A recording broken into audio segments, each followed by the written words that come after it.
আর শোনো না, চ্যানেলটি সাবস্ক্রাইব করে বেল বাটনটি বাজিয়ে দিও কেমন? তোর সাহস হলো কি করে কন্ট্রাক্ট পেপার ছিঁড়ে ফেলার?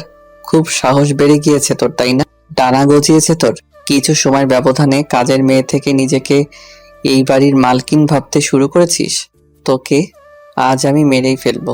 বলে চুলের মুঠি ধরে টানতে টানতে ফুলে সজ্জিত বিছানা থেকে নামিয়ে নিয়ে এলো সদ্য বিবাহিত নববধূকে তার স্বামী নামক নির্দয় ব্যক্তি। অঙ্কন ভাইয়া, লাগছে আমার।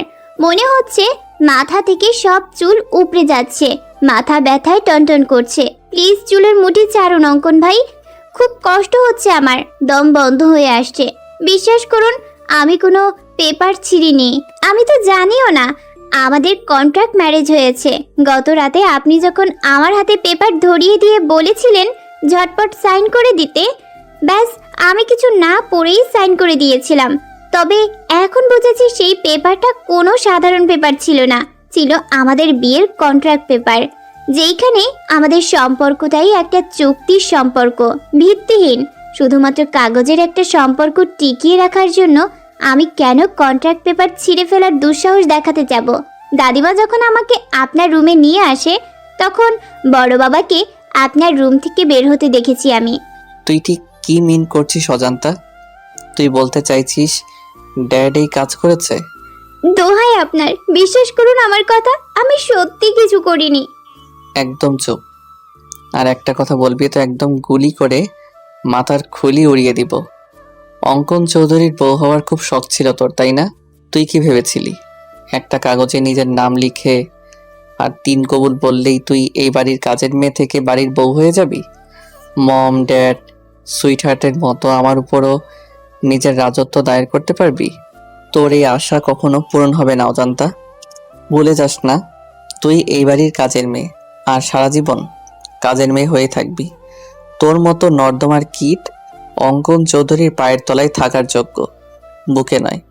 না জানি কার না কার পাপের ফসল মম ড্যাড আমাদের বাসায় এনে রেখেছে, যেন এটা কোনো আশ্রয় কেন্দ্র।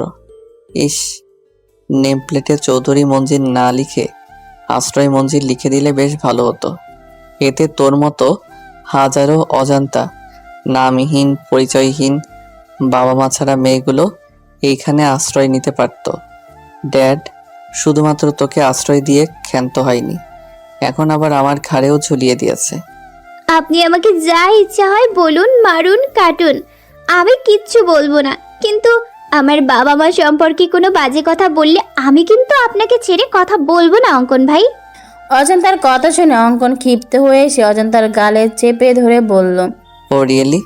তুই সিআইডি অফিসার অঙ্কন চৌধুরীকে থ্রেট করছিস, যার নাম শুনে শহরের অলিগলিতে থাকা প্রত্যেকটা ক্রিমিনাল ভয়ে কেঁপে ওঠে? তুই তাকে ভয় দেখাচ্ছিস? ও শিট, আমার তো প্যান্ট ভিজে গেছে রে অজান্তা তোর থ্রেট শুনে। অঙ্কন এমনভাবে অজন্তার গাল চেপে ধরেছে যেন মনে হচ্ছে চোয়াল ভেঙে যাচ্ছে। অজন্তা কোনো মতে অঙ্কনকে ছাড়িয়ে অশ্রুভেজা নয়নে বলল, হ্যাঁ, স্বীকার করছি আমি অজান্তা, আমার কোনো পরিচয় জানা নেই, কিন্তু আমিও কোনো বাবা মায়ের সন্তান। তাই কথায় কথায় আমার পরিচয় নিয়ে প্রশ্ন তুলবেন না অঙ্কন ভাই। আমি সত্যি আপনার মতো একজন সৎ ন্যায়বান সিআইডি অফিসার, যাকে এই তরুণ প্রজন্মের ছেলে মেয়েরা নিজেদের আইডল মনে করে, তার মতো একজন হতে চাই, যাকে নিয়ে প্রেস মিডিয়া লোকেদের গঞ্জনার শেষ নেই। অত্যন্ত তার মুখ থেকে এমন কুরুচিপূর্ণ কথা কখনো আশা করিনি। তারা হয়তো জানে না, তারা যাকে নিজেদের আইডল মনে করে সে সবার সামনে যতটা ভালো মানুষ, ঠিক ততটাই নোংরা, কুৎসিত, অহংকারে জর্জরিত তার ভেতরটা। বাহ বাহ, তোর দেখি খুব উন্নতি হয়েছে অজান্তা। যে অঙ্কন চৌধুরীকে দেখলে ক্রিমিনালদের মতো তোরও কাঁপাকাঁপি শুরু হয়ে যায়, এতগুলো বছর আমাদের বাড়িতে থাকার পরও যার সম্মুখে দাঁড়িয়ে কথা বলতে পারিসনি, আর আজ তুই তার চোখে চোখ রেখে কথা বলছিস? Really I can't believe this. নাকি তুই নিজেকে আমার বউ ভাবতে শুরু করেছিস? বামুন হয়ে চাঁদে হাত দেওয়ার স্বাদ থাকলেও সাধ্য নেই আমার। বড় বাবা রাস্তা থেকে তুলে এনে আমাকে নতুন একটা জীবন দিয়েছে। ফ্রিতে খাচ্ছি, থাকছি, পড়ছি, এটাই অনেক, আর কোনো চাওয়া নেই আমার। লাইক সিরিয়াসলি, তোর সত্যি আর কোনো চাওয়া নেই? তাহলে মরতে মরতে আমার রুমে কেন এসেছিস তুই? বেরিয়ে যা আমার রুম থেকে, তোকে সহ্য হচ্ছে না আমার। আমাকে নিয়ে যদি আপনার এতই সমস্যা, তাহলে কেন বিয়ে করলেন আমাকে? কেন বিয়ে নামক একটা চুক্তির মিথ্যা সম্পর্কে জড়িয়ে দিয়ে আমার জীবনটা নষ্ট করে দিলেন? কেন অঙ্কন ভাই, কেন? এসব প্রশ্ন আমাকে না করে তোর নিজেকে কর, উত্তর পেয়ে যাবি। ড্রামাবাজ মহিলা, নিজে নাটক সাজিয়ে বড়লোক বাবার একমাত্র ছেলে, শহরের নামকরা একজন সিআইডি অফিসারের গলায় ঝুলে পড়ে এখন আবার আমাকে জিজ্ঞেস করছে কেন বিয়ে করলেন। It's all because of you. আমি কোনো না। Stop all this nonsense, don't say anymore, just get out from my room. বলে অঙ্কন অজান্তার টান ধরে টানতে টানতে দরজার কাছে নিয়ে এসে দেখলো দরজা বাইরে থেকে লক করা। মুহূর্তের মধ্যে অঙ্কনের হাত মুষ্টিবদ্ধ হয়ে এলো, কপালে চিন্তার স্পষ্ট ছাপ দেখা গেল। নিজের রাগ কন্ট্রোল করতে না পেরে দরজায় পর পর 2-3টা লাথি মেরে দিয়ে বলল, ড্যাম ইট, কার এত বড় সাহস হলো আমার রুম বাইরে থেকে লক করার? অঙ্কনের কর্মকাণ্ডে আতঙ্ক হয়ে অজান্তা বলল, আপনি দয়া করে শান্ত হন অঙ্কন ভাই। আমি বড় মা বা দাদিমাকে ডেকে আনছি, তারা এসে দরজা খুলে দিলে আমি এক্ষুনি বেরিয়ে যাব রুম থেকে। অজান্তা সবে বড় মাকে ডাক দিতে যাবে তার আগেই অঙ্কন ড্রয়ার থেকে একটা পিস্তল বের করে অজান্তার কপালে ঠেকিয়ে বলল, ভুলেও এই কাজ করতে যাবি না অজান্তা। এই 4 দেয়ালের মধ্যে যা হয়েছে ভুলেও যদি মম, ড্যাড বা সুইট হার্টের কর্ণপাত হয়ে, ট্রাস্ট মি, একদম গুলি করে তোর মাথার খুলি উড়িয়ে দিব। তারা যেন ঘুণাক্ষরেও আমাদের কন্ট্রাক্ট ম্যারেজের বিষয়ে, এমনকি আমাদের মধ্যকার দূরত্ব বুঝতে না পারে। অজান্তা চোখের পানি মুছে ঠোঁটে তাচ্ছিলের হাসি ঝুলিয়ে বলল, ড্রামাবাজ আমি না অঙ্কন ভাই, ড্রামাবাজ তো আপনি। নিজেকে কি অমায়িকভাবে প্রেস মিডিয়া পরিবারের সদস্যদের কাছে উপস্থাপন করেন, অথচ সামান্য একটা মেয়েকেই সম্মান দিয়ে জানেন না। আবার বলছেন আপনি যেভাবে সবার সামনে ভালো মানুষ হয়ে থাকার নাটক করেন, ঠিক একইভাবে আমাকেও আপনার পরিবারের সদস্যদের সামনে সুখী কাপলদের মতো নাটক করতে। এসব নাটক আপনার সাথে যায় অঙ্কন ভাই, আমার মতো কাজের মেয়ের সাথে না। লিসেন, তোর এই নন স্টপ বকবক শোনার টাইম বা ইচ্ছা কোনোটাই আমার নেই। তুই বিছানায় বসে আমার বিছানা নোংরা করে দিয়েছিস, এখন ঝটপট বেডশিট চেঞ্জ করে দিয়ে আমার চোখের সামনে থেকে সরে যা।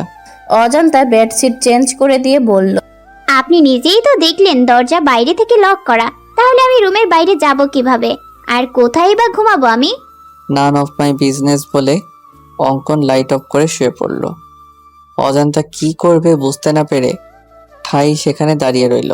ফজরের আজানের মিষ্টি ধ্বনি কর্ণপাত হতেই তন্দ্রা কেটে যাওয়ার সাথে সাথে আপনা আপনি দর্শনেন্দ্রিয় খুলে যায় অজান্তার। অজান্তার গাত্রে এখনো বিয়ের লাল বেনারসি জড়ানো রয়েছে। বিয়ে বাসর রাত নিয়ে প্রত্যেকটা মেয়ের জীবনে নানা রকম জল্পনা কল্পনা থাকে। স্বামী নামক অপরিচিত ব্যক্তির জন্য মনের গহীনে কত কত স্বপ্নের জাল বোনা থাকে। সেরকমটা অজান্তরও ছিল, অথচ তার বাসর রাতে স্বামীর বিছানায় জায়গাটুকুও মেলেনি তার।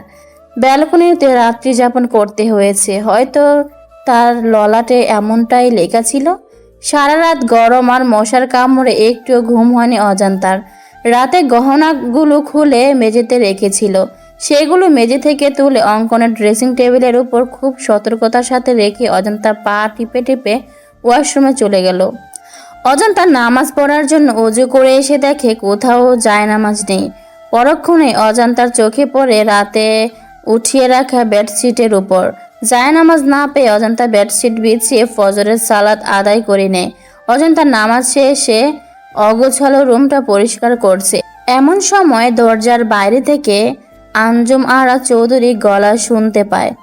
দরজার অপর প্রান্ত থেকে আঞ্জুম আরা চৌধুরী বলছেন, সরি দাদু ভাই, আমি তোমাদের প্রাইভেসির জন্য বাইরে থেকে দরজা লক করে দিয়েছিলাম, যাতে তোমাদের বাসর রাত আরো মধুময় হয়ে ওঠে, দুজনের মনের গহীনে পৌঁছে যেতে পারো। আই থিঙ্ক এতে তোমাদের উপকার হয়েছে। দরজার লক খুলে দেওয়া হয়েছে, ফ্রেশ হয়ে তাড়াতাড়ি নিচে এসো, সবাই অপেক্ষা করছে নবদম্পতির জন্য। দরজা খোলা পেয়ে অজান্তা নিজের রুমে চলে আসে চেঞ্জ করার জন্য। অজান্তা একটা চুড়িদার নিয়ে ওয়াশরুমে যাবে এমন সময় নাতাশা চৌধুরী এসে বলল, অজন্তা, তুই এই রুমে কেন? তুই জানিস না বিয়ে হওয়ার সাথে সাথে বরের ঘর নির্ঘর হয়ে যায়। গতকাল থেকে বাবুর রুম তোর রুম হয়ে গেছে। এখন থেকে তুই বাবুর রুমে থাকবি। আমি বাবুর রুমে গিয়ে দেখি বাবু ঘুমিয়ে আছে, কিন্তু তোকে কোথাও না পেয়ে আমার এখানে আসতে হলো।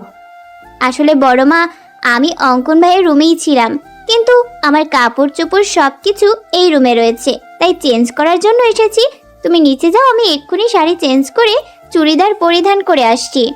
তোকে শাড়িতে অনেক সুন্দর লাগে অজন্তা। আমি তোর জন্য শাড়ি নিয়ে এসেছি।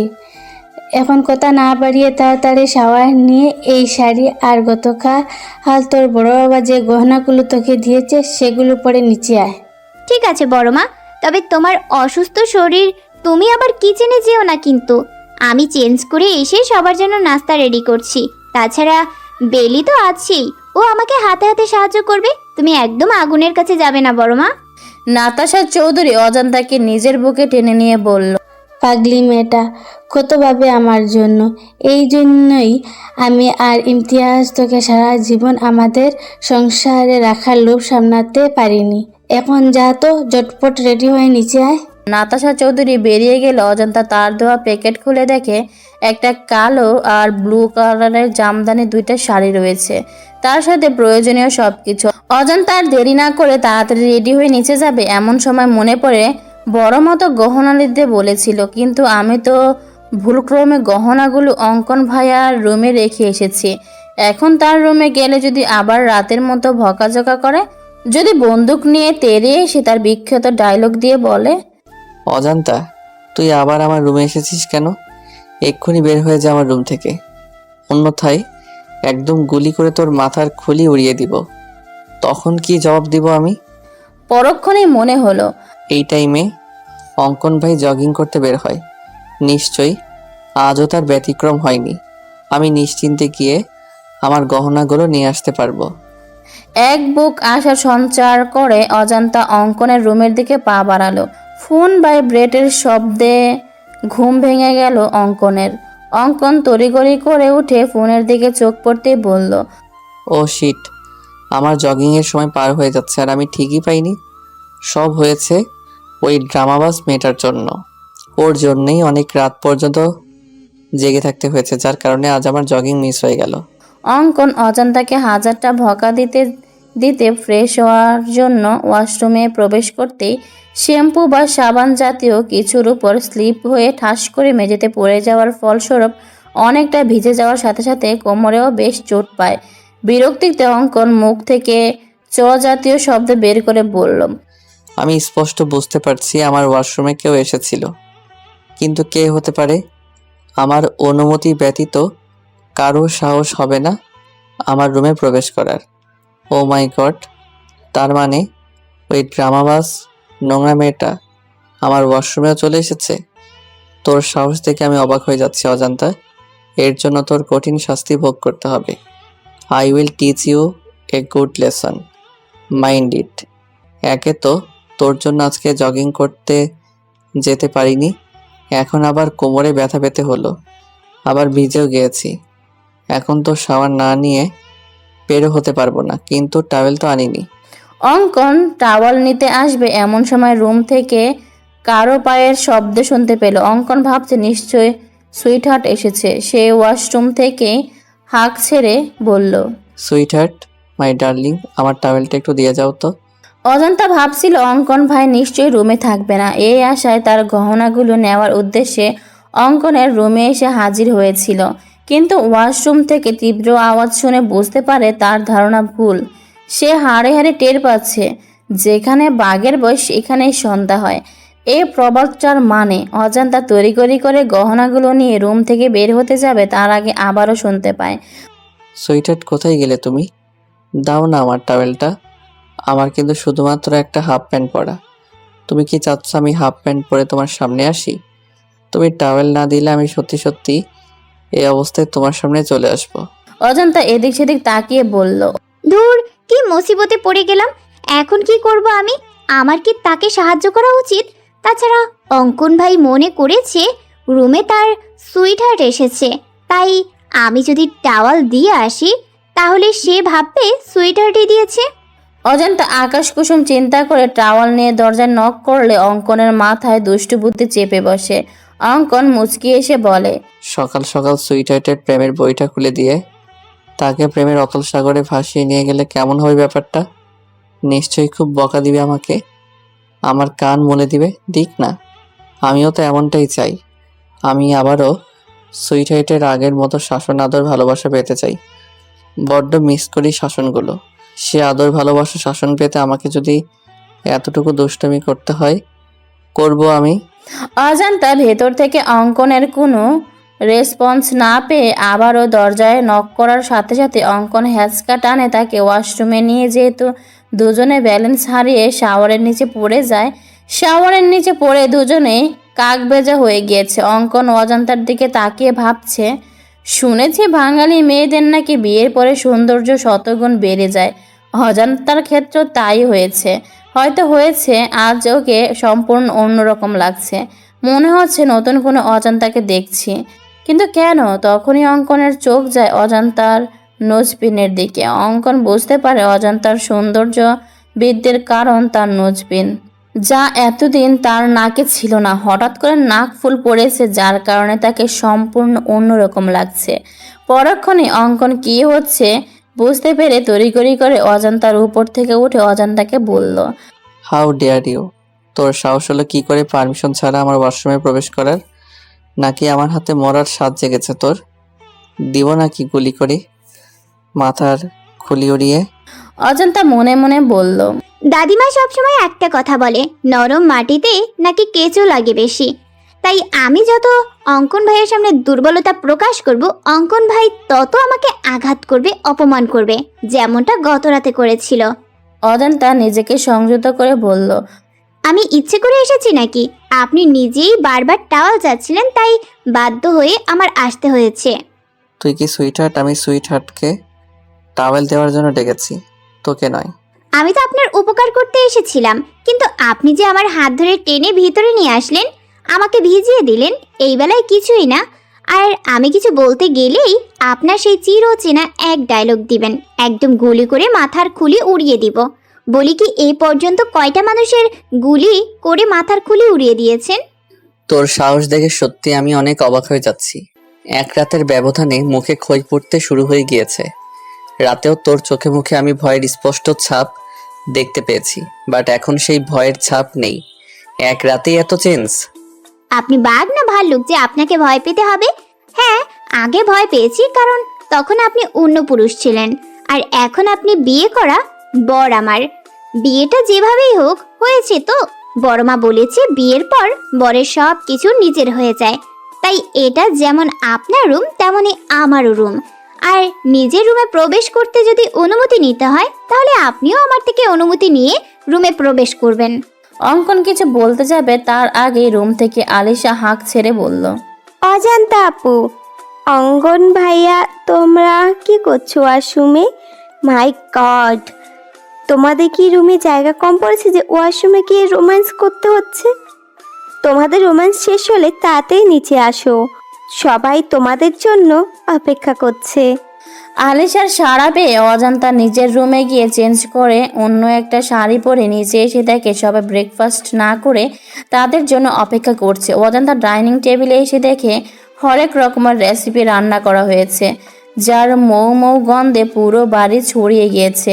অজান্তা মেকি রাগ দেখে নাতাশা চৌধুরীকে বলল, তোমাকে বারণ করেছিলাম বড়মা কিচেনে যাবে না, তবুও কেন অসুস্থ শরীর নিয়ে রান্না করতে গেলে? তাছাড়া ব্রেকফাস্ট তো ভারী কোনো খাবার খাওয়া হয় না, তাহলে আজ ঘটা করে এত আয়োজন কেন?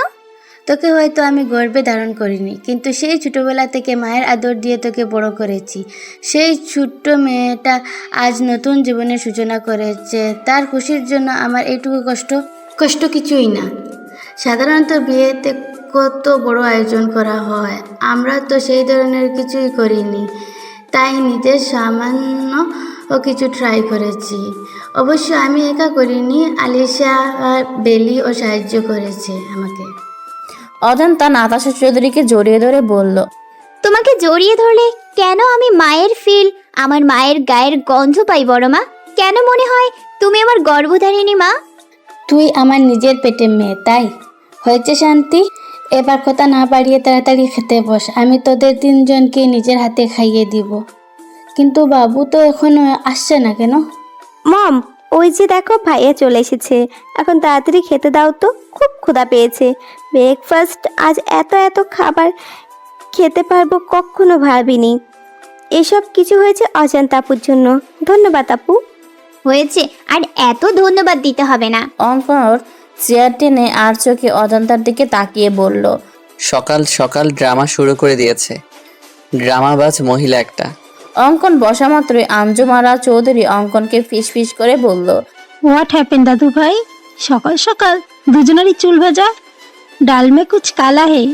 অঙ্কন মাথা চুলকাতে চুলকাতে বলল, তুমি যেরকম ভাবছো সেরকম কিছুই হয়নি সুইটহার্ট। এরকম দিন আমিও পার করে এসেছি দাদু ভাই। চুলে পাক এমনি এমনি ধরেনি। বিয়ের কয়েকটা মাস হচ্ছে মধু মাস। মধু রাজা আর মধু রানীর থেকে মধু সংগ্রহ করবে, এটাই স্বাভাবিক। এতে এত লজ্জা পাওয়ার কি আছে? অঙ্কন প্রসঙ্গ পরিবর্তন করতে বলল, মম কোথায় সুইটহার্ট? তাড়াতাড়ি ব্রেকফাস্ট দিতে বলো তো, আমার একটু তাড়া আছে, বেরোতে হবে আমাকে। বিয়ের পরের দিনই নতুন বউ ছেড়ে কোথায় যাবে দাদু ভাই? ইনভেস্টিগেশনে যেতে হবে সুইটহার্ট। তুমি তো ছুটিতে রয়েছো, তাহলে আবার ইনভেস্টিগেশনে কেন? নতুন নতুন বিয়ে করেছো, কোথায় বউকে একটু সময় দিবা, আদর আহ্লাদ করবা, তা নয় সেই তো আবার ছুটছো ইনভেস্টিগেশনে। অন্য অফিসার তো আছে, তারা ঠিক সামলে নেবে। তোমাকে আজ কোথাও যেতে হবে না। গ্রাম থেকে কিছু মেহমান আসবে, বিকালে ছোটখাটো বউ ভাতের অনুষ্ঠানের আয়োজন করা হয়েছে। তুমি কোথাও যাচ্ছ না, ব্যাস। এমনটা হয় না সুইটহার্ট, থানায় 4-4টা মিসিং ডায়েরি এসেছে বাচ্চা নিখোঁজ হওয়ার, যার ইনভেস্টিগেশনের সম্পূর্ণ দায়িত্ব পড়েছে আমাদের সিআইডি টিমের উপর। আর ডিপার্টমেন্টের আমি একজন সিনিয়র সিআইডি অফিসার হয়ে হাত পা গুটিয়ে বাড়ি বসে থাকতে পারি না সুইটহার্ট।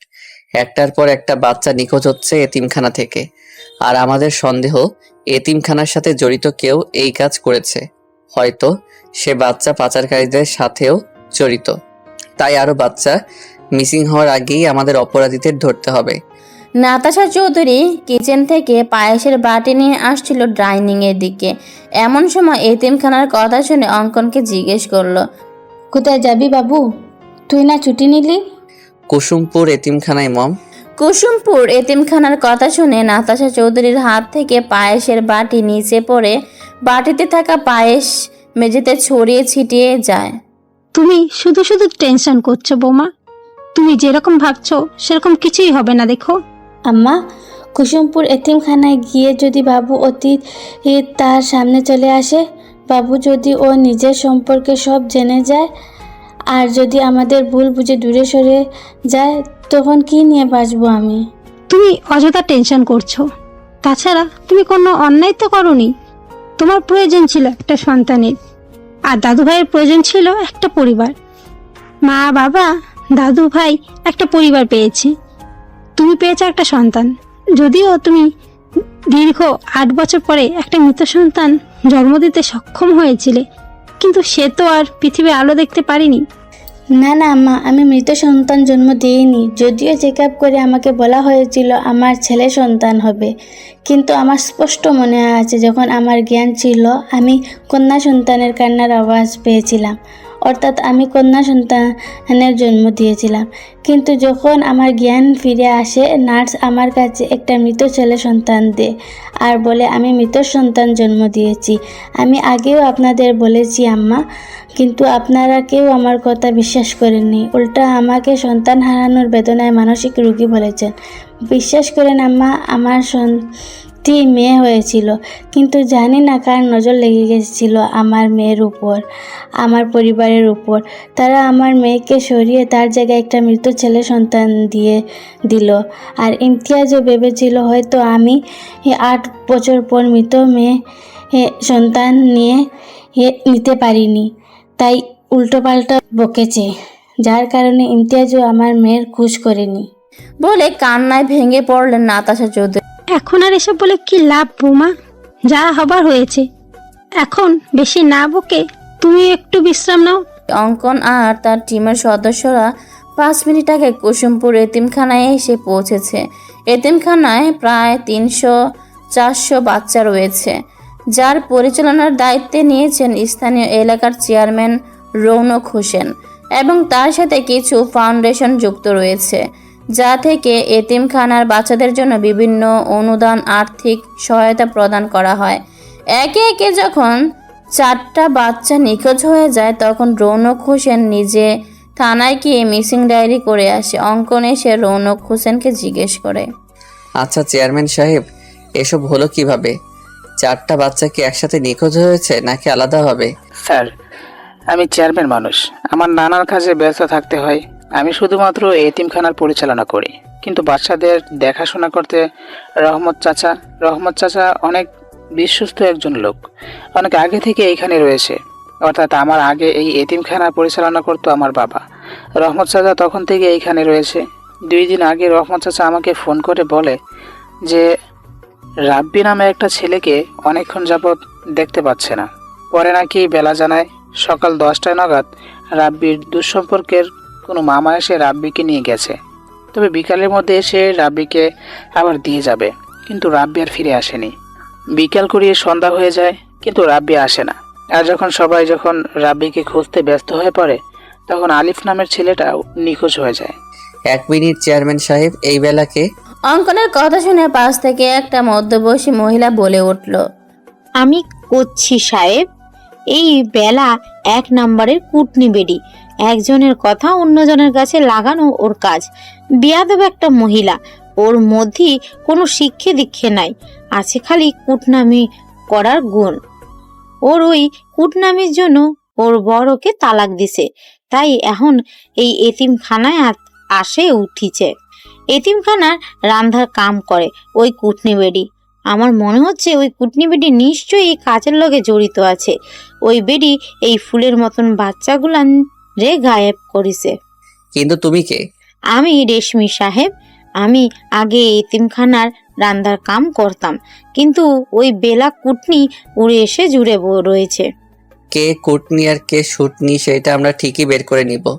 তোমরা এটা বলো যে এই বেলাকে কোথায় পাবো? চেয়ারম্যান সাহেব বলল, স্যার, ওই বেলা এখানেই থাকে, তবে আজকাল থেকে ওকে কোথাও দেখতে পাচ্ছি না। আমি কইছিলাম না সাহেব, ওই কুটনি বেলা এর সাথে জড়িত। আপনারা আসবেন জানতেই পারে হয়তো কোনো হানে ঘাপটি মেরে বসে আছে। আপনি খালি একবার আমার হুকুম দেন সাহেব, আমি ওই কুটনির চুলের মুঠি ধরে টাইনা নিয়ে আসবনি। তাহলে তো তুমি নিশ্চয়ই জানো বেলা কোথায় গিয়েছে। এখন ঝটপট বলে দাও বেলা কোথায়। রেশমি আমতামতা করে বলল, না না সাহেব, আমি কিছু জানি নে। ওই রাগের বশে এত কিছু করে ফেলছি সাহেব। বুঝতে পেরেছি, বেলার প্রতি অনেক ক্ষোভ জমে আছে তোমার। আমার এই চোর অপবাদ দিয়ে বেলা আমার জায়গা দখল করেছে সাহেব। খুব তো থাকারই কথা, তবে আমি সত্যি জানি না এই বেলা কুটনি কোণে গিয়ে মরিছে। ঠিক আছে, সমস্যা নেই, আমরা ঠিক জেনে নিব। রেশমি ফিস ফিস করে বলল, ওই বেলা কুটনি যেই হানেই যাক, ওর মুখে যেন ঠাড়া পড়ে, ওরে যেন কাল নাগিনী ছোবল দিয়ে মারে শয়তান বেডি। রেশমি যদিও ফিস ফিস করে কথাগুলো বলছেন, তবু অঙ্কনের কান পর্যন্ত ঠিক পৌঁছে গেছে। অঙ্কন মুচকি এসে রেশমির ভাষা ফলো করে বলল, বেডি মাইন্সের শত্রু। বিকালে ছোটখাটো বৌভাতের অনুষ্ঠানের আয়োজন করার কথা ছিল, কিন্তু অঙ্কন না থাকায় অনুষ্ঠান ক্যান্সেল করা হয়েছে। অনন্ত অঙ্কনের ব্যালকনিতে দাঁড়িয়ে রয়েছে, এমন সময় দেখে বেলি তার সমস্ত জিনিসপত্র অঙ্কনের রুমে নিয়ে এসেছে। যা দেখে অজান্তা অনেকটা অবাক হয়ে জিজ্ঞেস করলো, এই কি বেলি, তুমি আমার সব জিনিসপত্র অঙ্কন ভাইয়ের রুমে নিয়ে এসেছো কেন? আমি বলেছি।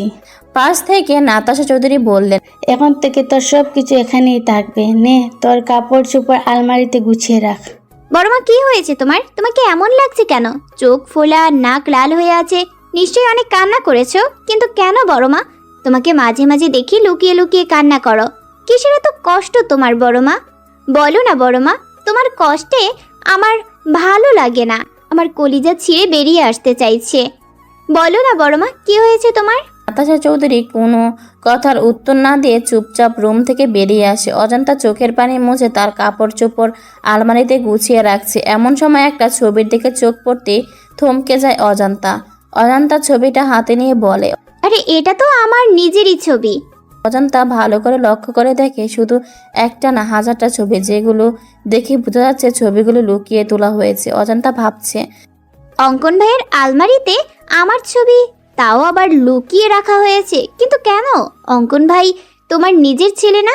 তার সাথে তোমার রক্তের কোনো সম্পর্ক নেই বড় মা? কি সব আবল তাবল বলছিস অজন্তা? বাবু আমাদের নিজের ছেলে, তোকে এসব কথা কে বলেছে? এই কাগজটা জানো এটা কিসের কাগজ? জন্ম নিবন্ধনের কাগজ, যেখানে অঙ্কন ভাইয়ের নামের জায়গায় অঙ্কন চৌধুরী নয়, অঙ্কন তালুকদার দেওয়া। আর বাবা তুহিন তালুকদার আর মা নাজমা তালুকদার। আজ যখন তুমি আর দাদিমা গল্প করছিলে তখন সবটা শুনেছি আমি। তখনই আমার মনে সন্দেহ জাগে। আর এই লকারে সমস্ত জিনিস অঙ্কন ভাইয়ের, সেইটা আমি আগে থেকেই জানতাম। তাই তুমি যখন ঘুমিয়েছিলে আমি লুকিয়ে তোমার চাবি নিয়ে এই তালাবদ্ধ ঘরে এসেছিলাম। ব্যাস, এইখানে এসে দুধ কা দুধ পানি কা পানি হয়ে গেল। আমার সমস্ত সন্দেহ দূর হয়ে গেল। এরপরও তুমি নিশ্চয়ই বলবে না যে অঙ্কন ভাই তোমার নিজের ছেলে? হ্যাঁ, বাবুর সাথে আমার রক্তের কোনো সম্পর্ক নেই, কিন্তু নিজে জন্ম না দিলে কি মা হওয়া যায় না? সেই ছোটোবেলা থেকে বাবুকে আমি মাতৃস্নেহ দিয়ে বড় করেছি। আমি ভাবতেও পারি না বাবু আমার রক্ত নয়। কিন্তু তুমি বড় বাবা চাইলেই তো অঙ্কন ভাইকে দত্তক নিতে পারতে। তোর বড় বাবার সাথে আমার রিলেশন করে বিয়ে হয়, যা তোর দাদু মানলেও দাদিমা মেনে নিয়নি। পরে সে শর্ত দেয় যদি আমি বিয়ের বছর তার বংশের প্রদীপ জ্বালাতে পারি তাহলে সে আমাকে মেনে নেবে। আমাকে ছেলে সন্তান জন্ম দিতে হবে। কিন্তু 60 বছর চেষ্টার পরও কোনো সন্তানের মুখ দেখতে পারিনি আমি। কত ডাক্তার কবিরাজি দেখিয়েছি, কিন্তু দিন শেষে শূন্য হাতে ফিরেছি। অবশেষে 8ম বছরে আল্লাহ আমার দিকে মুখ তুলে চান। আমি কনসিভ করি, কিন্তু প্রচণ্ড অসুস্থ হয়ে পড়ি। সম্পূর্ণ বেড রেস্ট থাকতে হয়েছিল। যেদিন আমার ডেলিভারি ডেট ছিল সেদিন হঠাৎ ইমতিয়াজের জরুরি একটি কাজ পড়ে যায়। অবশ্য ইমতিয়াজ যেতে চায়নি, আমি আর আম্মার উপর ভরসা করে ইমতিয়াজকে জোর করে পাঠিয়েছিলাম। এইটুকু বলে থামলেন নাতাশা চৌধুরী। তারপর কি হলো বড় মা? আমাকে ওটিতে নেওয়া হলো। আমার মেয়ে হয়েছিল, কিন্তু আমাকে বলেছিল যে আমার সন্তান হয়েছে, তবে জীবিত নয়, মৃত সন্তান। প্রচণ্ডভাবে ভেঙে পড়ি আমি। কিছুদিন পরে যখন সুস্থ হই তখন ডাক্তার জানিয়ে দেয় আমি কখনো মা হতে পারবো না। এক কথা শুনে তোর দাদি ইমতিয়াজকে বলে আমাকে ডিভোর্স দিতে, কিন্তু ইমতিয়াজ আমাকে ডিভোর্স দেয় না। এতে আম্মা ইমতিয়াজের উপর রেগে যায়। তারপর আমরা কুসুমপুর এতিমখানার সন্ধান পাই। সেখানে গিয়ে বাবুকে মনে ধরে আমার। আমি তাকে দত্তক নিতে চাই, কিন্তু তোর দাদিমা নিতে নারাজ ছিল। তার কথা, দত্তক নিলে এই ছেলেটাই হবে না চৌধুরী মঞ্জিলে। আমার কথা অনুযায়ী বাবুকে দত্তক নিতে পারি না। বাবু তখন বাচ্চা ছেলে ছিল, কিছু বোঝার বয়স হয়নি তখন। ও জানে আমরাই ওর বাবা মা, কিন্তু এখানেই থেমে থাকেনি। বাবুকে চৌধুরী মঞ্জিলে আনার পর এইটুকু বাচ্চাকে বারবার প্রাণে মেরার চেষ্টা করা হয়েছে। কে বা কারা এমন করেছে আমরা বুঝতেও পারিনি। পরে অনেক চিন্তা ভাবনা করে বাবুকে কানাডা পাঠিয়ে দেয় আমার বোনের কাছে। আর বাবু বিটিতে ফেরার সময় তো তুই চৌধুরী মঞ্জিলে ছিলি। এরপরের ঘটনা তোর অজানা নয়? হ্যাঁ, কিন্তু একটা বিষয় আমি কিছুতেই বুঝতে পারছি না। কোন বিষয়ে? স্কুল কলেজে ভর্তি হওয়ার সময় তো বিভিন্ন কাগজপত্র লাগে, সেইখানেও অঙ্কন ভাই তার আসল বাবা মায়ের নাম দেখেনি? আমরা টাকা দিয়ে নকল কাগজপত্র বানিয়েছিলাম। এখানে আমার আর তোর বড় বাবার নাম ছিল। ও তোর কাছে একটাই অনুরোধ, তাই তুই বাবুকে এই বিষয়ে কিছু বলবি না। কিছু কথা না হয় অজানাই থাক। তুমি চিন্তা করো না বড় মা, আমি অঙ্কন ভাইকে কখনো এই বিষয়ে কিছু বলবো না। নাতাশা চৌধুরী অজন্তার কপালে চুমু দিয়ে বলল, লক্ষ্মী মেয়ে আমার, রাত 11টা বেজে গিয়ে এসেছে, এখনো বাবু ফিরল না। ফোনটাও বন্ধ বলছে। আমি না কোথায় আছে কে জানে ছেলেটা। তুমি শুয়ে পড়ো বড় মা, আমি আছি তো। আমি অপেক্ষা করছি অঙ্কন ভাইয়ের জন্য। ঠিক আছে, তুই খেয়ে নে, আর বাবু আসলে খাবার দিস। হ্যাঁ রে বাবা, দিব। তুমি যাও, নিশ্চিন্তে ঘুমিয়ে পড়ো। আচ্ছা, যাচ্ছি আমি। অজন্তা না খেয়ে ডাইনিং টেবিলে রাখা খাবার গুছিয়ে ফ্রিজে রেখে এসে সোফায় বসে অঙ্কনের জন্য অপেক্ষা করতে লাগলো। অপেক্ষা করতে করতে সবে অজন্তার চোখ লেগে এসেছে। এমন সময় কলিং বেল বেজে ওঠে। অজন্তা দরজা খুলে দেখে অঙ্কন এসেছে, কিন্তু তাকে অনেক বিধ্বস্ত দেখাচ্ছে। এলোমেলো চুল, গায়ে পরিধানকৃত শার্টও এলোমেলো, লাল চোখ, মনে হচ্ছে কান্না করার ফলে এমন হয়েছে। অঙ্কন দরজার বাইরে থেকে জিজ্ঞেস করলো, এখনো ঘুমাসনি কেন? ছি ছি ছি ছি, অঙ্কন ভাই আপনি সিগারেট খেয়েছেন? এতটা অধঃপতন হয়েছে আপনার? মাই লাইফ মাই রুলস, আমার যা খুশি তাই করব। তোর কোনো প্রবলেম আছে? আর তোর প্রবলেম থাকলেও আমার কিছু যায় আসে না।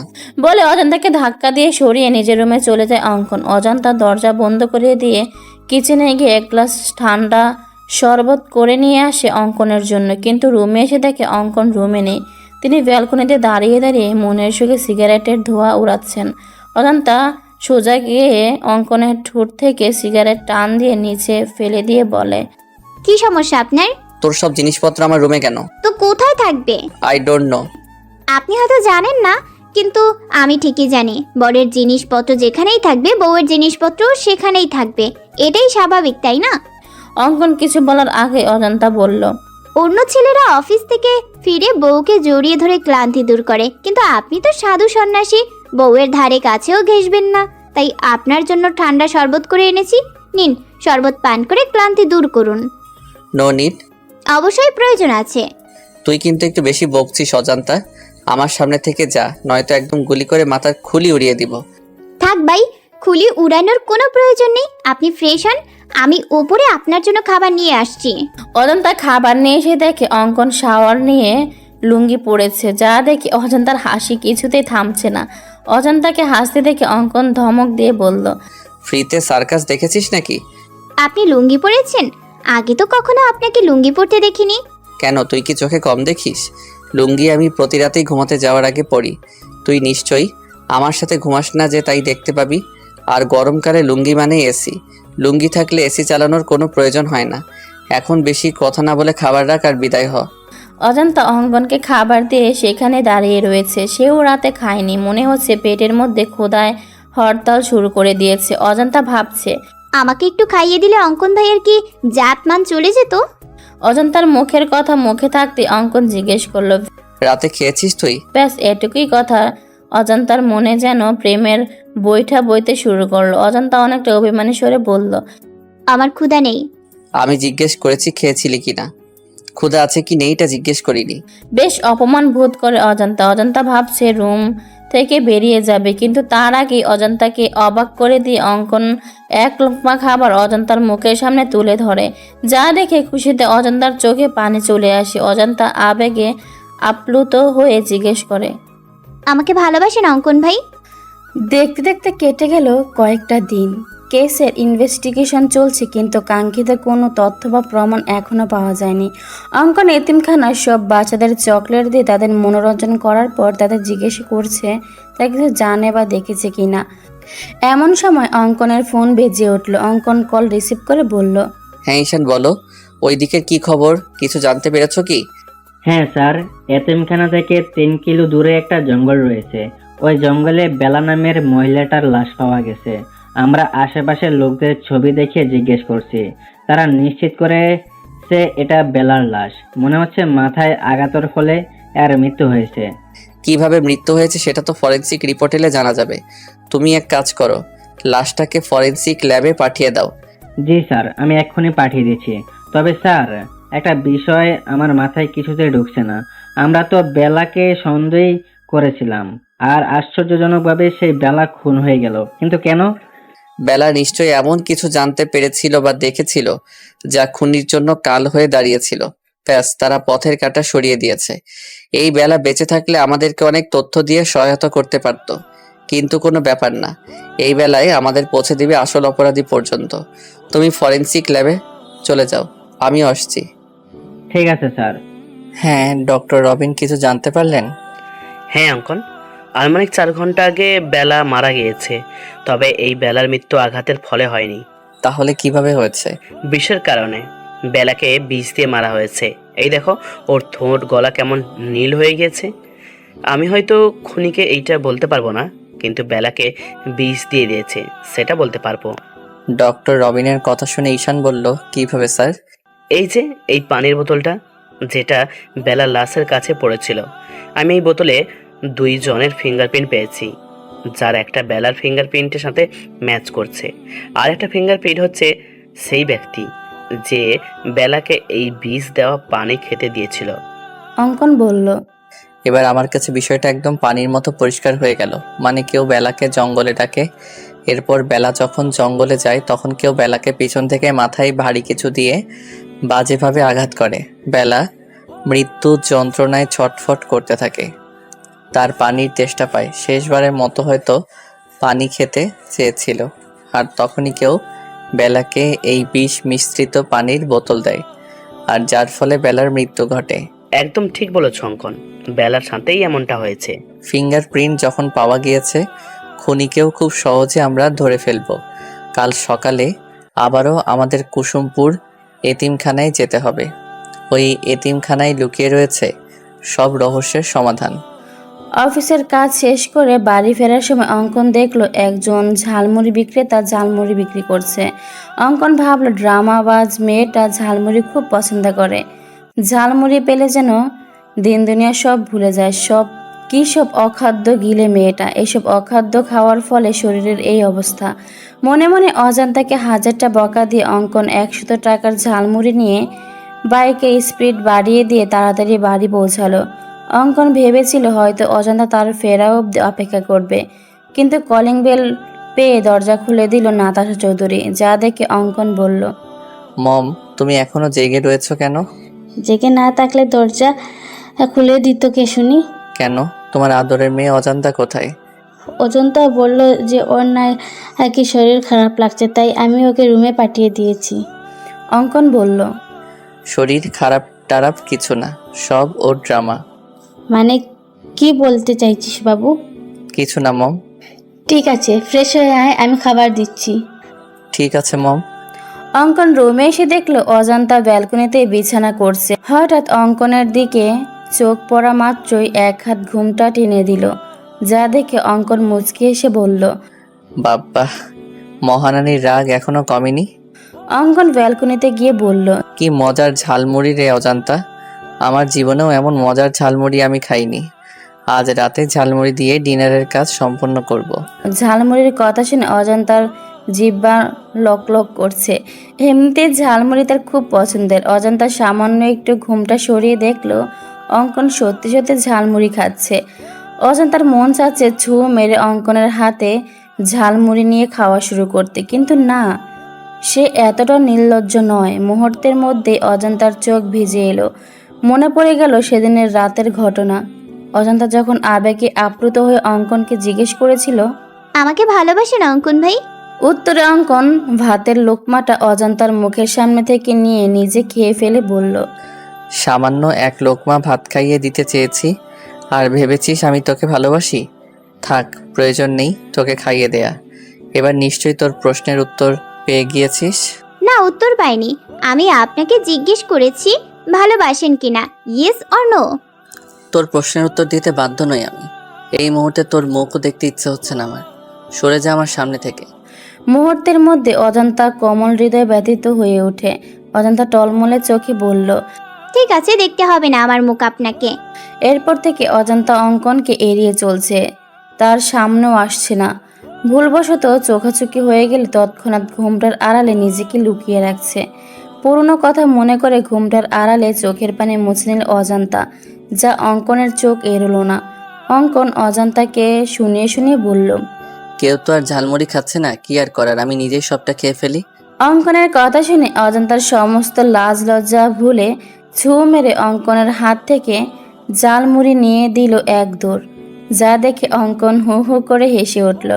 রাত 11টা। অজান্তা ঘুমানোর জন্য ব্যালকনিতে বিছানা ঠিকঠাক করে ঘুমানোর প্রস্তুতি নিচ্ছে। এমন সময় অঙ্কন ব্যালকনিতে উপস্থিত হয়। অঙ্কনকে দেখা মাত্র হায় আল্লাহ বলে অজান্তা মাথায় ঘুমটা টেনে নিজেকে আড়াল করে নেয়। অঙ্কন বিরক্তিতে মুখ থেকে চ জাতীয় শব্দ বের করে বলল, ড্রামাবাজ মহিলা, দয়া করে তোর ড্রামা বন্ধ কর। এমন ভাব করছিস যেন তোর সামনে স্বয়ং তোর ভাসুর এসেছে, তাকে দেখে নিজেকে ঘুমটার আড়ালে নিয়ে গিয়েছিস। আপনি নিজেই বলেছেন আপনাকে যেন আমার মুখ না দেখাই, তার জন্যই এই অভিনব পদ্ধতি অবলম্বন করতে হয়েছে। এতে আপনার সমস্যা কোথায় আমি বুঝতে পারছি না। তাছাড়া আপনার এইখানে কি চাই? তোকে। মানে? মানে এইখানে তোর শুতে হবে না, বিছানায় চল। এমনিতেই বেলকনিতে শুয়ে শুয়ে জ্বর ঠান্ডা বাঁধিয়ে নিয়েছিস, বড় কোনো রোগ বাঁধানোর আগে বিছানায় চল। মরে গেলেও যাব না আমি, আপনার করা অপমানের কথা ভুলিনি আমি। ঠিক আছে, তোর যাওয়া লাগবে না, আমি নিজেই তোকে নিয়ে যাচ্ছি। বলে অঙ্কন অজন্তাকে কোলে তুলে নেয়। ফজরের আজানের মিষ্টি ধ্বনি কর্ণপাত হতে ঘুম হালকা হয়ে গেল অজন্তার। অজন্তার মনে হচ্ছে সে কোনো শক্ত পাথর ব্যবহার করেছে তার বালিশ হিসেবে। পরক্ষণে অজন্তা বুঝতে পারে তার বালিশ হিসেবে ব্যবহৃত জিনিসটা কোনো পাথর নয়, স্বয়ং তার ভর সিআইডি অফিসার অঙ্কন চৌধুরীর বুক। তখনই অজন্তার মনে পড়ে যায় রাতের ঘটনা। অজন্তা বিছানায় আসবে না বলতে অঙ্কন তাকে কোলে তুলে নেয়। অজন্তা অঙ্কনের কোল থেকে নামার জন্য ছটফট করলে অঙ্কন ফট করে অজন্তার কপালে চুমু দিয়ে দেয়। বেশ, অজন্তার সারা শরীরে বিদ্যুৎ গতিতে শিহরণ বয়ে যায়। মুহূর্তের মধ্যে সে যেন কাঠের পুতুলে পরিণত হয়ে যায়, একদম বিড়াল ছানার মতো। অঙ্কনের বুকে লেপ্টে পড়ে থাকে অজন্তা। অঙ্কন তাকে নিয়ে বিছানায় শুয়ে দিয়ে নিজেও তার পাশে শুয়ে পড়ে। অবশ্য শোয়ার আগে অঙ্কন মাঝখানে কোলবালিশ দিয়েছিল, কিন্তু অজন্তা দেখলো কোলবালিশ নিচে পড়ে রয়েছে আর অজন্তা পড়ে রয়েছে অঙ্কনের বুকে। অজন্তা অঙ্কনকে ভালো করে পর্যবেক্ষণ করে বলল, ইস, আমার ব্ল্যাক ডায়মন্ডটা! আমি খুব ভালো করে জানি ব্ল্যাক ডায়মন্ড আপনি আমাকে ভালোবাসেন, আর সেই ভালোবাসার গভীরতা অনেক বেশি। আপনি আমার সাথে যা যা করেছেন সবটা আপনার অভিনয়। কোনো এক অজানা কারণে আপনি আমাকে দূরে সরিয়ে রেখেছেন। আমার মতো আপনারও প্রেমের বইটা অনেক আগেই খুলেছে, আর খুব শীঘ্রই আপনি নিজের মুখে বলবেন, হ্যাঁ অজন্তা, তোর মতো আমারও প্রেমের বইটা গেছে খুলে। 7-5 ভেবে অজন্তা বিছানা ছেড়ে উঠতে যাবে, তার আগে শাড়িতে টান পায়। অজন্তা দেখে তার শাড়ির আঁচলের কিছু অংশ অঙ্কনের পিঠের নিচে রয়েছে। অজন্তা এসে আবার অঙ্কনকে জড়িয়ে ধরে বলে, আচ্ছা ব্ল্যাক ডায়মন্ড, আপনি কালা, আমি ধলা। আমাদের পোলাপাইন কি ধলা কালার সংমিশ্রণে বেগুনি কালারের হবে? বুকের উপর ভারী কিছু অনুভব করতে অঙ্কনের ঘুম ভেঙে যায়। ঘুম ভাঙতে দেখে অজন্তা তার বুকের উপর বিড়াল ছানার মতো লেপ্টে রয়েছে, যা দেখে অঙ্কনের ইচ্ছে হয় না অজন্তাকে জাগাতে। সে চোখ বুজে ঘুমের ভান করে পড়ে থাকে, কিন্তু অজন্তার আজগুবি কথা শুনে সে আর স্থির থাকতে পারে না। অঙ্কন এক ঝটকায় অজন্তাকে নিজের থেকে সরিয়ে ধমক দিয়ে বলে, what the hell are you? অঙ্কনের ধমকে অজন্তা ভয় পাওয়ার পরিবর্তে দাঁত কেলিয়ে বলে, বলেন না অঙ্কন ভাই, আমাদের পোলাপাইন কি বেগুনি কালারের হবে?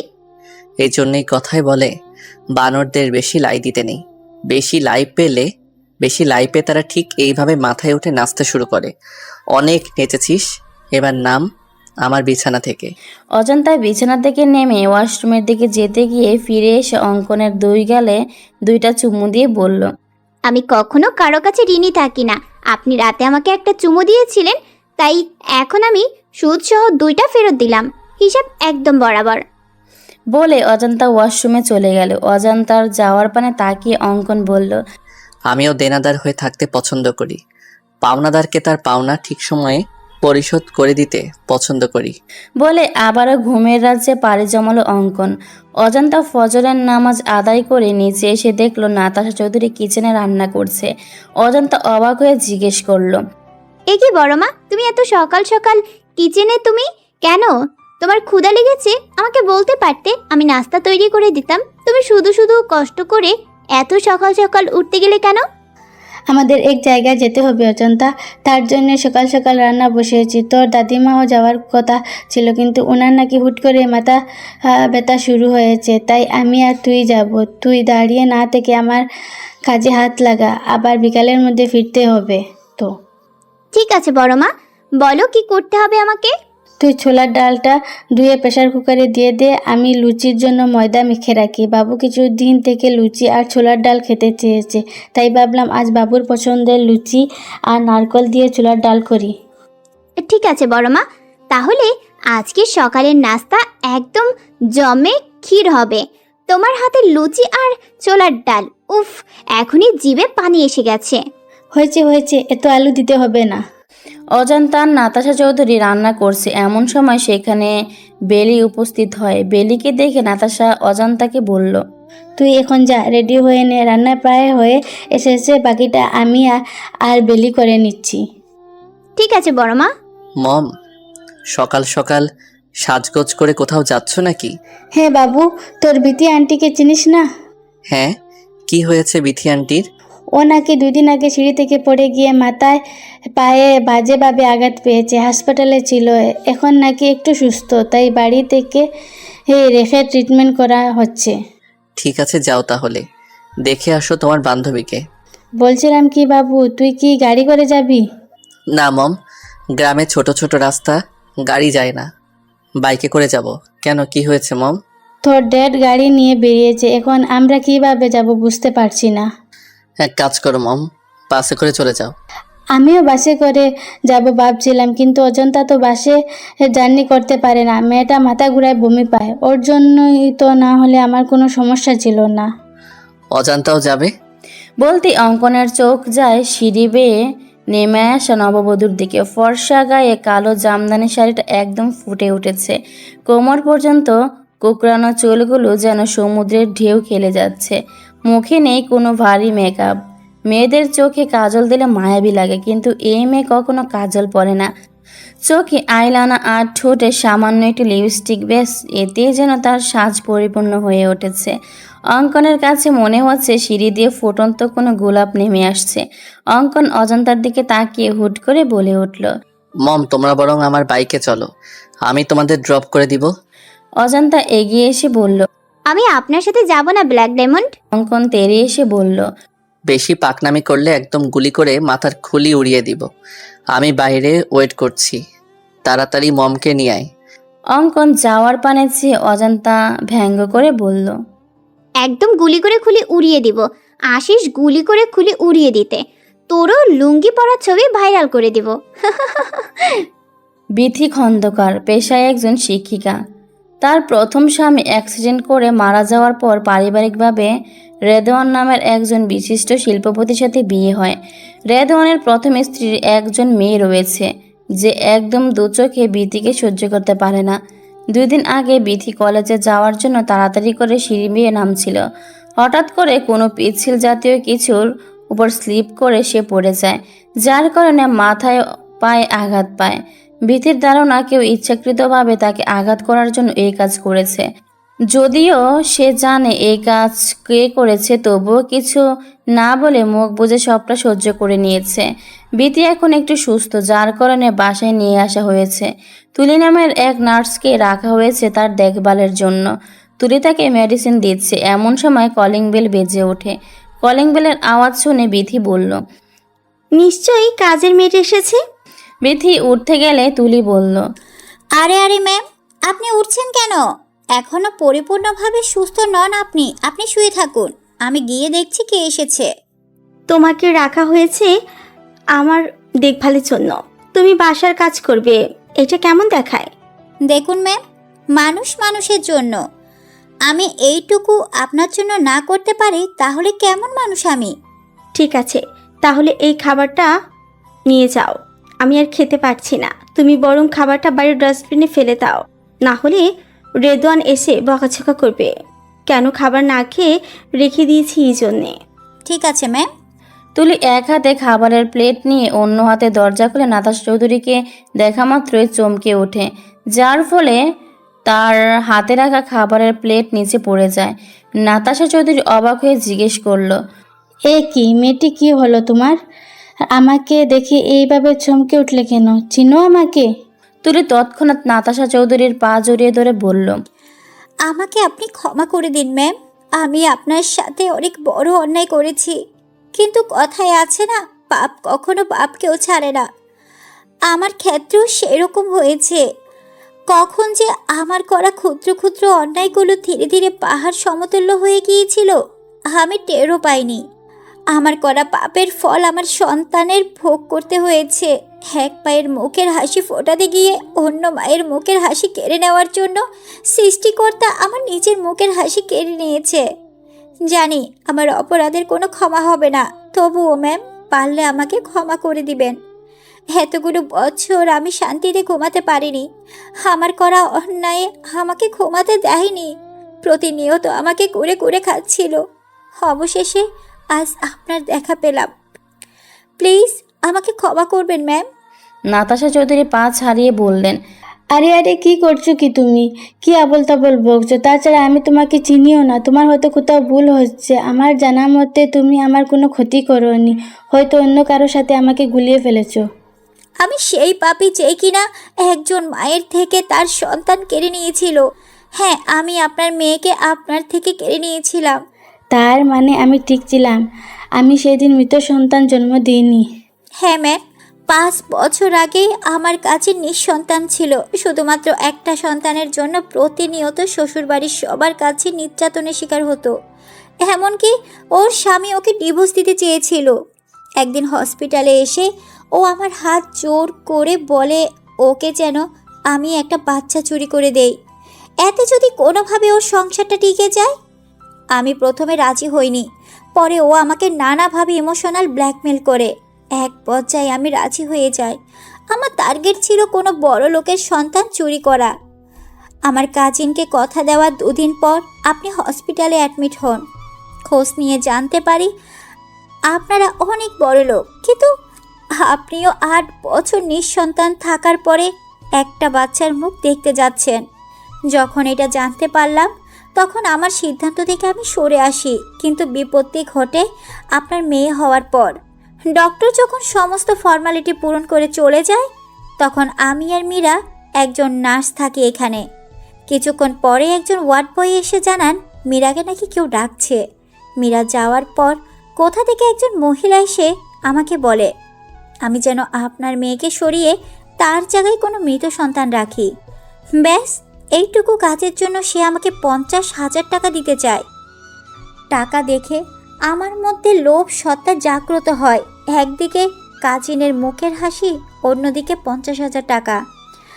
আমি কিছু না ভেবেই রাজি হয়ে যাই। অবশ্য আমি তাকে জিজ্ঞাসা করেছিলাম মেয়েটাকে সরিয়ে তার কী লাভ হবে। সে বলেছিল আধার ব্যাপারী হয়ে আমি কেন জাহাজের খবর না রাখি। এটাও বলেছিল আমি যদি কারো কাছে এই বাচ্চা চুরির ব্যাপারে কিছু বলি তাহলে আমাকে প্রাণে মেরে দিবে। নাতাশা চৌধুরী চোখের পানি মুছে বলল, তারপর কি হলো? কোথায় আমার মেয়েটা? এখনো বেঁচে আছে কি? আমি আমার কাজিনকে বাচ্চাটা দিয়ে আসি। বাচ্চা পেয়ে অনেক খুশি হয়েছিল মেয়েটা। ভেবেছিল হয়তো তার সংসারটা টিকে যাবে, কিন্তু ওর শ্বশুরবাড়িকেও বাচ্চাটাকে মেনে নিতে পারেনি। আমার কাজিন বাচ্চাকে নিয়ে শ্বশুরবাড়ি থেকে বেরিয়ে আসে। 3-4 মাস অন্যত্র থাকার পর কিভাবে জানি ওর স্বামী ওদের খোঁজ পেয়ে যায় আর বাচ্চাটাকে মেরে ফেলতে চায়। পরে আমার কাজিন বাচ্চাটা জীবন বাঁচাতে কোনো এক বড় লোকের গাড়ির মধ্যে রেখে আসছিল। মুহূর্তের মধ্যে নাতাশা চৌধুরী মুখে এক চিলতে হাসি ফুটে উঠল। তিনি মনে মনে বললেন, অজন্তাকে যখন পাই তখন ওর বয়স আনুমানিক 3 থেকে 4 মাস ছিল। আর আশ্চর্যজনক বিষয় হলো মেয়েটা অনেক কান্না করছিল। আর আমি যখন কুলে নিয়েছিলাম একদম চুপ হয়ে গিয়েছিল। মনে হচ্ছিল যে তার মায়ের কুল খুঁজে পেয়েছে। তার মানে কি অজন্তাই আমার হারিয়ে যাওয়া মেয়ে? এই জন্যই তুমি বারবার বেলাকে দোষারোপ করেছিলে, তাই না? নিজের দোষ বেলার উপর চাপিয়ে দিতে চেয়েছিলে, তাই না রেশমি? কিন্তু তোমার ছোট্ট একটা ভুল আমাদেরকে খুনি পর্যন্ত পৌঁছে দিল। হয় সাহেব, আমি এইসব করছি।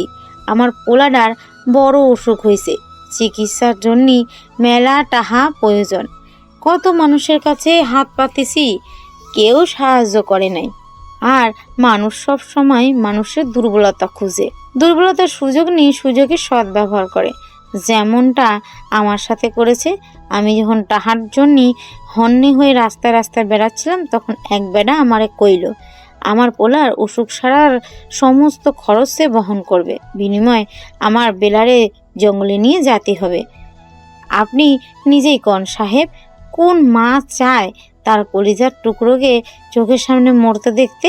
আমি কিছু না ভেবেই রাজি হয়ে যাই। ওই বাচ্চাদের এর যে বেড়া দিয়ে গেছিল সে শিশু পাচারকারীদের সাথে জড়িত ছিল। এইটা বেলা পরে বুঝতে পারে। বেলা পুলিশে খবর দেওয়ার হুমকি দেয় তাদের। আর তখনই বেলাকে তারা একটা বন্ধ কামরায় আটকে রাখে। বেলা অনেক চালাক চতুর ছিল, যার জন্যে সহজেই তাদের চোখে ধুলা দিয়ে চলে আসে। এইখানে আসার পর বেলা আপনাদের খবর দিতে চায়, কিন্তু তার আগেই আমি ওকে জঙ্গলে নিয়ে যাই। বাকিটা তো আপনারা জানেন সাহেব। নিজের ছেলেকে বাঁচানোর জন্য খুনের মতো এত জঘন্য একটা কাজ করতে একটু বিবেকে বাঁধেনি তোমার? তুমি আমাদেরকে বলতে পারতে, আমরা তোমার বাচ্চার চিকিৎসা করাতাম। আচ্ছা, ওই লোকটা কে ছিল যে বাচ্চাদের নিয়ে গিয়েছিল? আর এসবের পিছনে কে বা কারা রয়েছে, কিছু বলতে পারবে তুমি? এইসবের পিছনে একজন বেডি মানুষ আছে সাহেব। তুমি শিওর? হ্যাঁ সাহেব, যে বেডা বাচ্চাদের নিয়ে গেছিল সে ফোনে করছিল, মা ওইদিকে সব ঠিকঠাক আছে তো, 2-1 দিনের মধ্যেই বাচ্চাদেরকে পাচার করে দিব, আর বিনিময়ে আমার কোটি কোটি টাকা পাবো। এই 2 দিন একটু কষ্ট করে তুমি বাচ্চাদের সামনে রেখো মা। বেডার কথা শুনে আমি বুঝতে পারছি এসবের পিছনে তার মা রয়েছে, অথবা যে রয়েছে তাকে সে মা ডাকে। মা থাকুক বা বাবা থাকুক, আমরা ঠিক তাকে ধরে ফেলবো। তবে তুমি যা করেছো এর জন্য তুমিও শাস্তি পাবে। শাস্তির জন্য প্রস্তুত হও রেশমি। মাঝরাতে কোনো কিছুর শব্দে ঘুম ভেঙে যায় অঙ্কনের। পাশে অজান্তাকে না পেয়ে অনেকটা চিন্তিত হয়ে যায় অঙ্কন। অঙ্কন নিচে এসে অজান্তাকে না পেয়ে কি মনে করে ছাদে চলে যায়। ছাদে এসে দেখে কেউ একজন ফিসফিসিয়ে কথা বলছে, যা পুরোপুরি বোঝা যাচ্ছে না। অঙ্কন বোঝার চেষ্টা করে ঠিক কী কথা হচ্ছে। অঙ্কন সামনের দিকে এগিয়ে যেতে তার কানে বাজে, বাচ্চাদেরকে এই চৌধুরী মঞ্জিলে রাখা হয়েছে শুধুমাত্র সকালের অপেক্ষা। সকালে তাদের পাচার করে দেওয়া হবে। মুহূর্তের মধ্যে অঙ্কনের পা থমকে যায়। অঙ্কন ভাবতে থাকে, কে হতে পারে এই মহিলা? কণ্ঠস্বরও ভালো করে বুঝতে পারছি না। আমাদের বাড়িতে মহিলার সংখ্যা 4 জন, মম, অজান্তা, সুইটার আর বেলি। মম বা সুইটার এখনও এই কাজ করবে না। তাছাড়া মম ড্যাড তো ঘুমাচ্ছে, সুইটারও নাকি অসুস্থ। বেলি রুমও ভেতর থেকে লক করা দেখে আসলাম। একমাত্র অজান্তা রুমের বাইরে রয়েছে। ও নো, তাহলে কি এসবের পিছনে অজান্তা রয়েছে? অজান্তাই করেছে এইসব। সকাল 10টা। চৌধুরী মঞ্জিলের সবাই ব্রেকফাস্ট করছে। এমন সময় ইমতিয়াজ চৌধুরী অঙ্কনকে বলল, হ্যাঁ রে বাবু, কেসটা কত দূর আগালো? বাচ্চাদের কোনো খোঁজ পেয়েছিস? অনেকদিন হয়ে গেল এই কেসের ইনভেস্টিগেশন করছিস। হ্যাঁ ড্যাড, শুধু বাচ্চাদেরই খবর পাইনি, এর সাথে যারা যারা জড়িত আছে সবার খোঁজ পেয়ে গিয়েছি। তবে আজ এইখানে এই মুহূর্তে এই কেসের চ্যাপ্টার ক্লোজ হয়ে যাবে। অঙ্কনের কথা শুনে আঞ্জুম আরা চৌধুরী বললেন, কি বলছো দাদু ভাই? তার মানে আসল অপরাধী এই চৌধুরী মঞ্জিলে রয়েছে? হ্যাঁ সুইটহার্ট, ড্যাড দুধ কলা দিয়ে কালসাপ পুষেছে। মানুষ গিরগিটির থেকেও ভয়ঙ্কর। এরা যে পাতায় খায় সেই পাতায় ফুটা করে। মানুষকে বিশ্বাস করার থেকে কুকুরকে বিশ্বাস করা ভালো, কারণ মানুষ বিশ্বাসঘাতকতা করলেও কুকুর কখনো বিশ্বাসঘাতকতা করবে না। অঙ্কনের কথায় আগামাতা বুঝতে না পেরে নাতাশা চৌধুরী বললেন, তুই ঠিক করে বলতে চাইছিস কি বাবু? একটু ক্লিয়ার করে বল তো। মানছি তুই একজন সিআইডি অফিসার, তাই বলে তুই বাড়ির লোকেদের সন্দেহ করবি? আমাদেরকে তোর অপরাধী মনে হয়? মম, তুমি খুব ভালো করে, আমি কখনো প্রমাণ ছাড়া কথা বলি না। আমি যখন বলেছি আসল অপরাধী এই বাড়িতে রয়েছে, তার মানে নিশ্চয়ই প্রমাণ সঙ্গে করেই নিয়ে এসেছি। তাহলে বলছিস না কেন? কে করেছে এসব? কে বা কারা এর পিছনে রয়েছে? অজান্তা। অজান্তার কথা শুনে আঞ্জুমারা চৌধুরীর মুখে হাসি ফুটে উঠল। তিনি বললেন, আমার প্রথম থেকেই এই মেয়ের উপর সন্দেহ ছিল। নিশ্চয়ই ও টাকার জন্য এসব করেছে। লোভী মেয়ে একটা। দাদু ভাই, তুমি বরং ওকে নিয়ে জেলে ভরে দাও। কত বড় সাহস! সিআইডি অফিসারের বাড়িতে থেকেই বাচ্চা পাচার করছে। না জানি আরো কি কি অপরাধের সাথে জড়িত আছে এই মেয়ে। আর কত ভালো মানুষের মুখোশ পরে থাকবে সুইটহার্ট। অনেক ভালো অভিনয় করতে পারো তুমি। অমানুষের আড়ালে দিব্যি ভালো মানুষের মুখোশ পরে রয়েছ। তোমার মুখোশ খোলার সময় এসে গিয়েছে তো।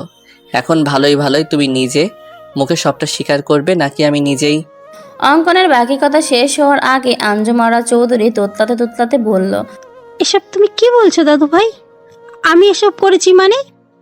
এই ইমতিয়াজ কি বলছে? এই ছেলে মাকে অপমান করছে আর তুমি চেয়ে চেয়ে দেখছো? কেমন ছেলে তুমি? হ্যাঁ, তুমি করছো সুইটহার্ট। কিভাবে পারলে এমনটা করতে? কিসে কম ছিল তোমার? আমি প্রথমে ভেবেছিলাম এই সব কিছু অজান্তা করেছে, কিন্তু যখন ছাদ থেকে নেমে আসি তখন দেখি অজান্তা কিচেনে রয়েছে। তখনই আমার মনে সন্দেহ জাগে। আমি তোমার রুমে গিয়ে দেখি তুমি নেই। বিছানায় বালিশের গায়ে কাঁথা দেওয়া রয়েছে, যাতে কেউ দেখলে মনে করে তুমি এখানে শুয়ে রয়েছ। আর তুমি যেহেতু আগে থেকেই অসুস্থ হওয়ার নাটক করেছ, তাই সবাই ভাববে হয়তো তুমি অসুস্থতার জন্য ভুলে গিয়েছো দরজা লক করতে। তুমি নিজেকে অনেক চালাক মনে করো, তাই না সুইটহার্ট? ওরফে শিশু পাচারকারী দলের লিডার। অঙ্কনের কথা শুনে ইমতিয়াজ চৌধুরী তেড়ে এসে অঙ্কনকে থাপ্পড় দিয়ে বলল, হাউ ডেয়ার ইউ! একটা বাইরে ছেলে হয়ে তোমার সাহস হলো কি করে আমার মাকে অপমান করার? বাইরের ছেলে কথাটা শুনে অঙ্কনের পা থমকে যায়। পুরুষ মানুষের নাকি কান্না করতে নেই, কিন্তু অঙ্কন হাজার চেষ্টা করেও চোখের পানি আটকাতেও পারেনি। অঙ্কন নিজেকে সামলে নিয়ে বলল, হ্যাঁ স্যার, আপনি ঠিকই বলেছেন। আমি একটা বাইরের ছেলে, যে আমি আগে থেকেই জানি। তবে আপনি এটাও ভুলে যাবেন না, আমি একজন সিআইডি অফিসার। আর একজন সিআইডি অফিসারের কাজ সম্পর্কে আপনার নিশ্চয়ই ধারণা আছে। আমি যে মিথ্যা বলছি না তার প্রমাণ এখনই পেয়ে যাবেন, মিস্টার ইমতিয়াজ চৌধুরী। অঙ্কন একটু দূরে গিয়ে ঈশানকে কল করে বলল, ঈশান, বাচ্চাদের নিয়ে এসো। জি স্যার। 5 মিনিট পরে ঈশান বাচ্চাদের নিয়ে এলো। বাচ্চাদের দেখে সবাই যতটা না অবাক হয়েছে তার থেকে বেশি অবাক হয়েছে বাচ্চাদের চৌধুরী মঞ্জিল থেকে বের হতে দেখে। ইমতিয়াজ চৌধুরী এসে আঞ্জুমারা চৌধুরীকে বললেন, তার মানে সব সত্যি? তুমি এসব করেছো মা? আমার ভাবতেও ঘৃণা হচ্ছে তুমি আমার মা। আমি একজন অপরাধীর সন্তান। সবটা যখন জেনেই গিয়েছো, তাহলে এটাও জেনে রাখো, আমি তোর মা না। মানে কি বলছো তুমি? তোর বাবা ইসাকের ড্রাইভার ছিল, আমার স্বামী আতিকু। একটা অ্যাক্সিডেন্টের সময় তোমার বাবাকে বাঁচাতে গিয়ে আমার স্বামী ঘটনাস্থলে মারা যায়। আতিকুরের মৃত্যুতে আমি আর আমার 10 বছরের ছেলে আব্দুল্লাহ দিশেহারা হয়ে পড়ি। ইসাক ছিল অনেক দয়ালু, সে আমাকে আর আব্দুল্লাহকে এই চৌধুরী মঞ্জিলে নিয়ে আসে। এইখানে এসে আমার রাজরানী হওয়া স্বাদ জাগে। তোমার মাকে দু চোখের বিষ মনে হতো আমার। আমি একদিন সুযোগ বুঝে তোমার মায়ের খাবারে ঘুমের ওষুধ মিশিয়ে দিই, আর তোমার মা ঘুমিয়ে পড়লে তাকে বালিশ চাপা দিয়ে মেরে ফ্যানের সঙ্গে ঝুলিয়ে দিয়ে আত্মহত্যা নামে চালিয়ে দিই। আর বুদ্ধি করে তোমার মায়ের হাতের লেখা নকল করে একটা সুইসাইড নোট লিখে রাখি যে আমার মৃত্যুর জন্য কেউ দায়ী নয়। আমার স্বামীর কাছে একটা আমার অনুরোধ, আমার যেন পোস্টমর্টম করা না হয়। বাস। বোকা ইসাক তার প্রিয়তমা স্ত্রীর কথা রাখতে গিয়ে জানতেও চায়নি স্ত্রীর মৃত্যু কিভাবে হয়েছে। প্রিয়তমা স্ত্রীকে হারিয়ে ইসাক অনেক ভেঙে পড়ে। আমি সেই সুযোগটা কাজে লাগিয়ে দিলাম। আমি তাকে নানাভাবে বোঝানোর চেষ্টা করলাম, সে যেন সব ভুলে নতুন জীবন শুরু করে। তুমি তখন খুব ছোট। ইসাককে বললাম তোমার জন্য একটা মা প্রয়োজন, না হলে তুমি মানুষের মতো মানুষ হতে পারবে না। এতে ইসাক রাজি হয় না। ইসহাক বলে দ্বিতীয় কোনো নারীকে তার জীবনে গ্রহণ করবে না, সে একাই তোমাকে বাবা মায়ের স্নেহ ভালোবাসা দিয়ে বড় করবে। পরে আমি তোমাকে ব্যবহার করি, নানাভাবে তোমাকে নিজে আঘাত করে নিজে সারিয়ে তুলি। তোমার বাবার সামনে প্রমাণ করি আমি তোমার মা হওয়ার যোগ্য। ইসাককে অনেক বোঝানোর পর তোমার কথা ভেবে তোমার বাবা আমাকে বিয়ে করে। তারপর সুযোগ বুঝে তোমার বাবাকেও মেরে দিই আমি। ছি ছি ছি ছি ছি, এত নিচু তুমি! মনে হচ্ছে তোমার মুখে থুতু ছুঁড়ে মারি। কিভাবে পালে এতগুলো মানুষের বিশ্বাস নিয়ে খেলতে? শুধুমাত্র তোমার জন্য আমার ছেলেটাকে আমি ভুলে গেছি। তোকে বাইরে ছেলে উপাধি দিয়েছি, এমনকি তাকে থাপ্পড় দিতেও আমার হাত কাঁপেনি। এই মুহূর্তে আমার মনে হচ্ছে তোমাকে ফাঁসির দড়িতে ঝুলিয়ে দিতে পারলে আমার মনে শান্তি লাগবে। অঙ্কন বলল, আপনি চিন্তা করবেন না স্যার, সে একজন খুনি ও পাচারকারীদের লিডার। ফাঁসির দড়ি তার জন্য বরাদ্দ রয়েছে। ও সুইটহার্ট, একটা কথা বলতে ভুলে গিয়েছিলাম, তুমি একা ফাঁসির দড়িতে ঝুলবে না। তোমার আদরের ছলে আব্দুল্লাহ, যার জন্য এত কিছু করেছো তুমি, সে আব্দুল্লাহও তোমার সাথে ফাঁসির দড়িতে ঝুলবে। আমি আমার দোষ স্বীকার করে নিয়েছি, প্লিজ আমার ছেলেটাকে ছেড়ে দাও। ও তো কোনো খুন করেনি, ও শুধুমাত্র আমার সঙ্গ দিয়েছে। ওকে প্লিজ ছেড়ে দাও। কেউ ছাড়া পাবে না। তুমি না মা, কেমন মা তুমি! মায়েরা সন্তানদের সঠিক শিক্ষা দেয়, আর তুমি নিজে হাতে অপরাধী তৈরি করেছো। অপরাধ করার আগে তোমার ভাবা উচিত ছিল এর ফল কেমন হবে। এখন যাও 14 শিকুয়ের মধ্যে গিয়ে মা ছেলে মিলে কোটি কোটি টাকার হিসাব করো। চলো সুইটহার্ট। 1 মিনিট দাদু ভাই, জীবনে কখনো কোনো ভালো কাজ করিনি আমি। পাপের সাগরে ডুবে থেকেছি, আর তার ফলস্বরূপ ফাঁসের দড়ি আমার জন্য অপেক্ষা করছে। জীবনের এই অন্তিম সময়ে এসে অন্তত একটা ভালো কাজ করে যেতে চাই। নাটক না করে যা বলার তাড়াতাড়ি বলো। আঞ্জুমারা চৌধুরী নাতাশার কাছে এসে পা জড়িয়ে ধরে বলল, আমাকে তুমি ক্ষমা করে দিও। আমি তোমার জীবন থেকে সমস্ত সুখ কেড়ে নিয়েছি। নাতাশা চৌধুরী পা ছাড়িয়ে নিয়ে বললেন, নাটক বন্ধ করুন প্লিজ। বাবু এই মহিলাকে নিয়ে যা, আমার সহ্য হচ্ছে না এই মহিলাকে। চলো তো আমি যাবই বৌমা, তবে যাওয়ার আগে একটা কথা বলতে চাই। হ্যাঁ বলুন, আর কি কি চমক দেওয়ার বাকি আছে? এমনিতেই অনেক চমকপ্রদ কথা শুনেছেন, আর কিছু শোনার ইচ্ছা হচ্ছে না। তবুও শেষ ইচ্ছা বলে কথা, বলুন কি বলতে চান। অজন্তাই তোমার হারিয়ে যাওয়া মেয়ে বৌমা। এক্ষুনি কি বললেন আপনি মা? আবার বলুন। অজন্তাই তোমার হারিয়ে যাওয়া মেয়ে। তুমি সেদিন মৃত সন্তানের জন্ম দাওনি। আমি চাইনি তোমার কোনো উত্তরাধিকার পৃথিবীর আলো দেখুক।